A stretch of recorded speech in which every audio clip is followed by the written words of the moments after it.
சமீப காலமாக தமிழக அரசியலில் முக்கியமாக பேசப்படுவது என்ன அப்படின்னு பார்த்தீங்கன்னா, உதயநிதி அவர்கள் எப்பொழுது துணை முதலமைச்சராக ஆகுவார் அப்படின்னு தான் பேசுகிறாங்க. எந்த ஒரு திமுககாரரையும் பார்த்தாலும் சரி, இல்லை எந்த ஒரு திமுக அமைச்சரையும் பார்க்கும்போது எல்லாம் கேட்குற கேள்வி இதுவாக தான் இருக்குது. எப்போ துணை முதல்வராக ஆவார் உதயநிதி அவர்கள் அப்படின்ட்டு சொல்கிறாங்க. சரி, உதயநிதி அவர்கள் துணை முதல்வராக ஆகிறதுனால நமக்கு என்ன நன்மை அப்படின்னு கேட்டிங்கன்னா, எந்த ஒரு நன்மையும் இல்லை. அதுதான் பார்த்திங்கன்னா உண்மையான விஷயம். குடும்பத்தில், அதாவது திமுக ஃபேமிலியில் என்ன நினைக்கிறாங்க, இப்போயே உடனே துணை முதலமைச்சராக ஆக்கணும் பார்த்திங்கன்னா அவரை என்னன்னு சொல்லிவிடுவாங்க, வாரிசு அரசியல்னு சொல்லிவிடுவாங்க அப்படின்ட்டு சொல்கிறாங்க. இன்னுமா நம்பிட்டு இருக்கீங்க அப்படின்ற மாதிரி, இன்னுமா அது வாரிசு அரசியல் நடக்கலை திமுகவில் அப்படின்னு சொல்லிட்டு மக்கள் நம்பிக்கிட்டா இருக்காங்க. வாரிசு அரசியல்னு சொல்லிட்டு எல்லோரும் கண்ணுக்கு வெளிச்சமாகவே தெரியுது. இதை வச்சு ஒரு நியூஸ் ஆக்கி எல்லோரும் பார்த்திங்கன்னா அப்படியே என்ன பண்ணுறாங்க, எடுத்துகிட்டு போயிட்டே இருக்காங்க.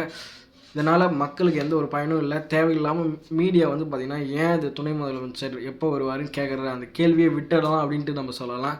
சரி, அவர் துணை முதலமைச்சராகனா யாருக்கு பலன் கேட்டிங்கன்னா அவருக்கு தான் பலன். ஏன்னா அப்படி சொல்கிறேன்னு கேட்டிங்கன்னா, ஆமாம், அவர் துணை முதலமைச்சராக ஆகிறதுனால மக்களுக்கோ இல்லை அவங்க கட்சிக்காரங்களுக்கோ யாருக்குமே எந்த பலனும் கிடையாது. அவருக்கு தான் கூடுதலான பலன் அப்படின்ட்டு நம்ம சொல்லலாம். எப்படி அப்படின்னு கேட்டிங்கன்னா, முன்ன பார்த்திங்கன்னா அந்த விளையாட்டுத்துறை அமைச்சர், அதுக்கப்புறம் சிறப்பு திட்ட செயலாக்கத்துறை அமைச்சராக இருந்தார். இப்போது துணை முதலமைச்சராக ஆகும்போது அவர் எல்லா விதமான போர்ட்ஃபோலியோ எல்லா அமைச்சர்களையும் போய் ஆய்வு செய்யலாம். தமிழ்நாட்டில் இருக்கக்கூடிய அந்த கலெக்டரேட் இந்த எல்லாமே அவர் கண்ட்ரோல் கீழே வரும். சொல்லப்போனால் பாதி முதல்வர் அலுவலகம், சிஎம் செல்லு இப்படிலாம் நம்ம சொல்லுவோம்ல. இப்போது பிரதமர்னா பார்த்திங்கன்னா பிரதமர் அலுவலகம் தலையிட்டது அப்படின்லாம் நம்மளுக்கு நியூஸ் வரும். அதேமாரி முதல்வர் அலுவலகம் பார்த்திங்கன்னா உதயநிதிக்காக செயல்படும். இது நாள் வரைக்கும் செயல்பட்டிருக்காது. அதுக்கப்புறம் பார்த்திங்கன்னா முதல்வருக்கு வழங்கக்கூடிய அதே பாதுகாப்பு பார்த்திங்கன்னா துணை முதல்வராக இருக்கக்கூடிய அவருக்கும் வழங்கப்படும். இந்த வகையில் பார்த்திங்கன்னா அவருக்கு தான் பார்த்திங்கன்னா அதிக நன்மைகள், அதிக பலன்கள் சட்ட ரீதியாகவே அப்படின்ட்டு நம்ம சொல்லலாம். இது வரைக்கும் சட்ட ரீதியாக அப்படின்னு பார்க்கும்போது எல்லா துறையையும் போய் அவங்களால ஆய்வு செய்ய முடியாது நேரடியாக. இப்போ பார்த்திங்கன்னா டிஎன்ல, அதாவது தமிழ்நாட்டில் பார்த்திங்கன்னா 37 துறைகள் இருக்குது. இந்த துறைகளை போய் அவர் எப்போ எந்த நேரத்தில் வேணாலும் போய் ஆய்வு செய்யலாம். அதுக்கான அதிகாரம் அப்போ கிடைச்சிடும். இப்பயுமே போய் ஆய்வு செய்யலாம், யாரும் கேட்க போகிறதில்ல.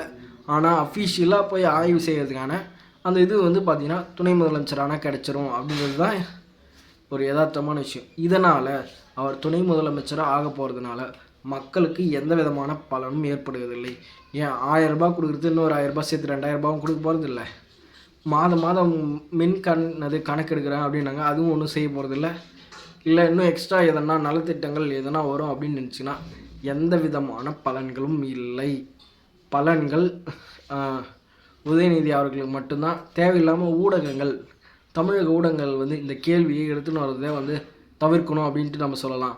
இப்போ ஏதோ இபிஎஸ், அதாவது எடப்பாடி முதலமைச்சராக இருக்கார், அப்போ போய் அவங்க பையன் உங்கள் மிதுன் அதாவது அவருடைய மகனான மிதுன் துணை முதலமைச்சராக ஆவாரா அப்படின்னு கேட்டாங்கன்னா அது ஒரு பிளாஸ் நியூஸ். ஏன் அப்படின்னு கேட்டிங்கன்னா அதிமுகவில் அதுமாரி பார்த்திங்கன்னா வாரிசுகள், அதாவது பெரிய இடத்துல இருக்கக்கூடிய அவங்களுக்கு வாரிசுகளுக்கு பார்த்திங்கன்னா அதுமாரி பதவி கொடுக்கல. எங்கன்னா எம்எல்ஏ அவங்க பையனுக்கு அப்படி வேணா அம்மா காலத்தில் கொடுத்துருக்கலாம், இப்போது இதுமாரி கொடுக்கல. ஆனால் திமுகவில் வாரிசு அரசியல் தான். அடுத்த திமுகவுடைய எதிர்காலமே உதயநிதி தான் தெரிஞ்சு போச்சு. இதை பற்றி பேச வேண்டிய அவசியமே இல்லை அப்படின்னு சொல்லிட்டு ஊடகங்கள் என்றைக்கு தான் புரிஞ்சுக்க போதோ அப்படின்ட்டு நம்மளுக்கு தெரியல.